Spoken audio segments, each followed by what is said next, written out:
Hey, this is Matthew Rattacco. I'm here with the one and only Scout Taylor-Compton. Thank you so much for giving us a little bit of your time.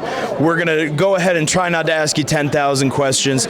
First things first, let's talk about the podcast of you and Danielle Harris. Let's talk about the Horror Pod. Let's hear about it.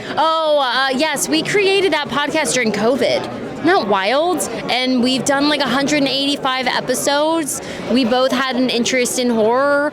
Our chemistry was just like really popping, and plus we love like true crime, and we just kind of wanted to put something together. And it was such a special podcast, as it did come to an end, but it was really, really exciting to do.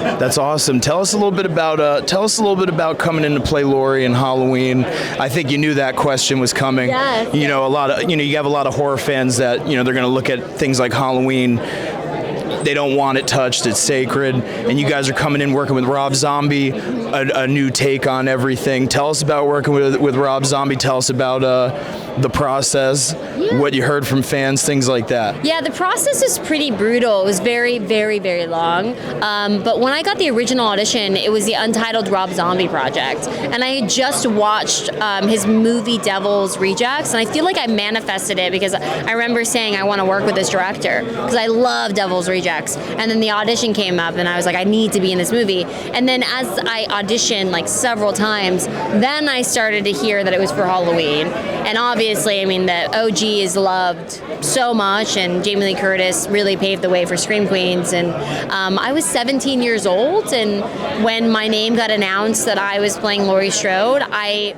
read some of the comments online, and people weren't being so nice. And as a 17-year-old, that was a lot of pressure to hold on myself. And I remember the first day, Rob came up to me and he said, "Hey, I cast you to play Laurie Strode as you see her, not to play Jamie Lee Curtis as Laurie Strode."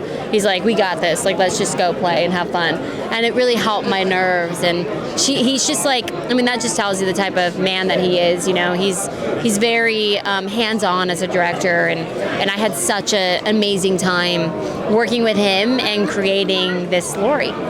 That's awesome. Well, you absolutely crushed it. Let's hear about tell us about some new projects you got coming out. Yeah, so I have a Netflix show called Devil May Cry where I voice Lady. We're on a second season now. We just got picked up for third season. I have a movie that Danielle Harris and I co-directed called Last Chance Motel that's coming out later this year. And then I'm also directing and writing my own projects. I have a movie called Road to Recovery that I directed and wrote that stars Freddie Prinze Jr. that comes out next year. And then I'm about to hit Spain and start my own, hopefully, franchise for the horror fans, and I hope they dig it. There we go. Last question before the line starts again. What's your favorite thing about working on horror?